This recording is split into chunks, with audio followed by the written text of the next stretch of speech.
Hey everyone, welcome back to another YouTube video, and in this video I'll be showing you guys how to log out and in without losing settings in Wells Fargo mobile.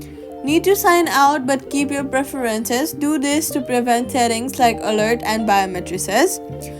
From the menu, choose sign off, then reopen the app and sign back in with your credentials.